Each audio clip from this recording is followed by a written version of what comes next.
Hello students, welcome back. Here we are talking about class 8 chapter 12.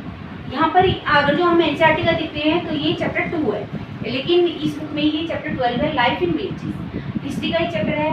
तो यहाँ पर हम लैंड रेवेन्यू पॉलिसीज़ की बात कर रहे थे।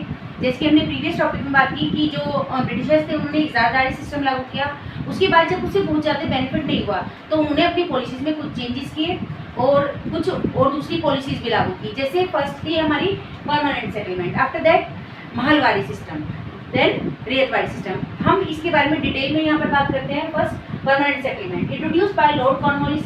ये जो पॉलिसी थी ये लॉर्ड कॉर्नवालिस के द्वारा लागू की गई बंगाल, बिहार और उड़ीसा में।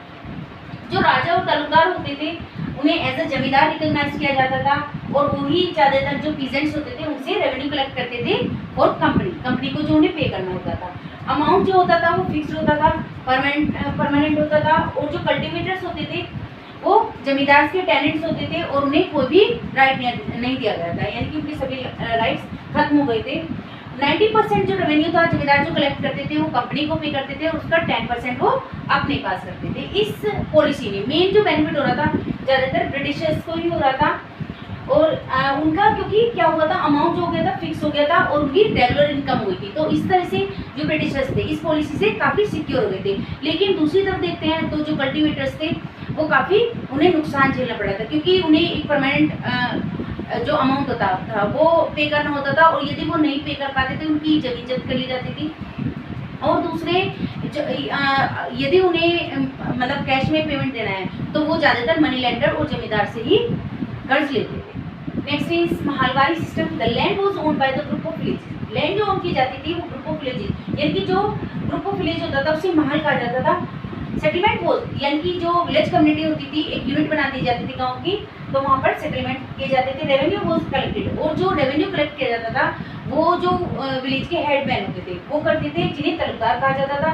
ये सबसे पहले आगरा और अवध में एडॉप्ट किया गया। उसके बाद जो नॉर्थ वेस्ट के पार्ट लाइक मध्य प्रदेश, पंजाब, दिल्ली और इंडिया के दूसरे पार्ट्स में भी एक्सटेंड हुआ।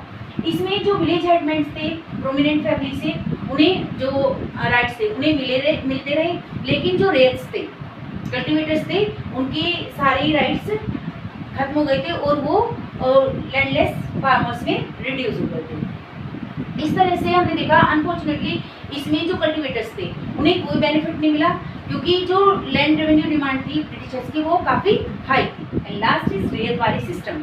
It was introduce by Thomas Munro. ये थॉमस मुंडो के द्वारा इंट्रोड्यूस किया गया था in many parts of Bombay के बहुत सारे पार्ट्स में और मद्रास प्रेसिडेंसी से। Here the land revenue. अब हमने जमींदारी सिस्टम में क्या देखा था, यानी कि जो हमारा परमानेंट सेटलमेंट था उसमें जमींदार रेवेन्यू कलेक्ट करते थे, और जो महलवारी सिस्टम में था उसमें विलेजेस की कम्युनिटी बना दी गई थी, यूनिट बना दी गई थी और उसमें जो हेडमैन होता था उससे लैंड रेवेन्यू लिया जाता था। लेकिन इसमें इस पॉलिसी में क्या था, ये डायरेक्टली जो रेयर्स या पीजेंट्स होते थे उनसे इम्पोज किया जाता था, यानी कि जो एक्चुअली लैंड पर वर्क करते थे। The land revenue was half of the produce demand. इस तरह से जो लैंड रेवेन्यू था वो प्रोडक्शन होता था जितना उसका हाफ था, यानी कि ये भी डिपेंड करता था क्वालिटी ऑफ सॉइल पे एंड नेचर ऑफ क्रॉप्स, यानी कि किस तरह की फसल हुई है और जो सॉइल है वहाँ की वो किस टाइप की है। The revenue was fixed at the period of 30 years. 20 से 30 ईयर्स तक का टाइम पीरियड होता था, यानी कि फिक्स टाइम पीरियड होता था कि हाँ इस टाइम पीरियड में ही रेवेन्यू कलेक्ट किया जाएगा, इतने सालों के लिए। लेकिन इस सिस्टम में भी एक कमी थी, इसमें भी जो ब्रिटिशर्स थे उन्हें ही ज़्यादा से ज़्यादा बेनिफिट हो रहा था और जो बेचारे पीजेंट्स थे या रेंट्स थे उन्हें मनी लेंडर्स की मर्जी पर ही डिपेंड होना पड़ता था। In next topic we will read about how economic policies implemented by the Britishers changed the structure of Indian society.